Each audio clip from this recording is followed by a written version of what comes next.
2026ના વર્ષની પહેલી શનિશ્વરી અમાસ જંબુસર નજીક સ્તંભેશ્વર તીર્થ ખાતે માનવ મહેરામણ ઉમટી પડશે। તારીખ 16મીને શનિવારે આ વર્ષની પહેલી શનિવારી અમાસ હશે। આ શનિવારી અમાસને ભાવુકા અમાવાસ્યા પણ કહે છે, જે શુભ માનવામાં આવે છે। ગ્રંથોમાં આ શુભ સંયોગને સ્નાન દાનનું મહાપર્વ કહેવામાં આવે છે। શનિવારી અમાવસ્યાના અનોખા સંયોગ વચ્ચે દક્ષિણ ગુજરાતના મિની સોમનાથ તરીકે ખ્યાતિ પામેલ કાવી સ્તંભેશ્વર તીર્થ ખાતે શિવભક્તોનો મેળાવડો જામશે। સ્તંભેશ્વર તીર્થ ખાતે શનિવારી અમાવસ્યાએ એટલે કે ભાવુકા અમાસ ધાર્મિક કાર્ય માટે સવિશેષ માનવામાં આવે છે। અમાવસ્યા તિથિનો સ્વામી પિતૃ ગણાય છે। આ તીર્થનો ઉલ્લેખ શ્રી મહાશિવપુરાણમાં તથા 18 પુરાણોમાં સૌથી મોટા સ્કંદ પુરાણમાં વિસ્તારથી વર્ણવેલ છે, તથા વિશ્વકર્મા પુરાણમાં પણ મહીસાગર સંગમ તીર્થનું મહત્વ દર્શાવેલ છે। સ્તંભેશ્વર મહાદેવ શિવલિંગ પર 24 કલાકમાં 2 વખત દરિયાની ભરતી સાથે જલાભિષેક થઈ પાણીમાં સમાઈ જાય છે અને ઓટ આવતા ક્રમશઃ શિવલિંગના દર્શન થાય છે। શનિવારી અમાસના દિવસે સ્તંભેશ્વર મહાદેવના દર્શનનો સમય સવારે 9થી સાંજે 3નો રાખેલ છે।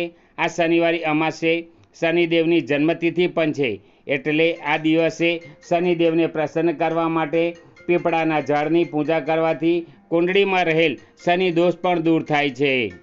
ભગવાન સ્તંભેશ્વર મહાદેવનું મંદિર આજે ભરૂચ જિલ્લાના જંબુસર તાલુકાના કંભોઈ ગામમાં આવેલું છે। આ મંદિર સમુદ્રની વચ્ચે 2 વખત એનું જલાભિષેક થાય છે। 24 કલાકમાં 12 કલાક મંદિર આ સમુદ્રની અંદર સમાહિત થઈ જાય છે અને 6 કલાક સુધી ભક્તોને આ દર્શન આપે છે। એવી પ્રક્રિયા આજે હજારો વર્ષોથી ચાલે છે। આ તીર્થસ્થાનનો સ્કંદ મહાપુરાણના કુમારિકા ખંડમાં ખૂબ વિસ્તારપૂર્વક એનો મહિમા લખેલું છે, જે પૈકી આવતીકાલે તારીખ 16ના રોજ શનિવારી અમાવસ્યા આવવાની છે।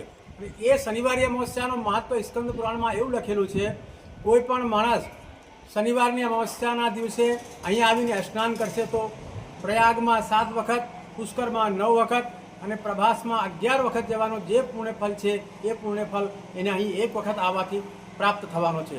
કોઈ પણ વ્યક્તિને કોઈ પણ પિતૃદોષ હોય, આવતીકાલે માત્ર સ્નાન કરવાથી આ પિતૃદોષ દૂર થાય છે।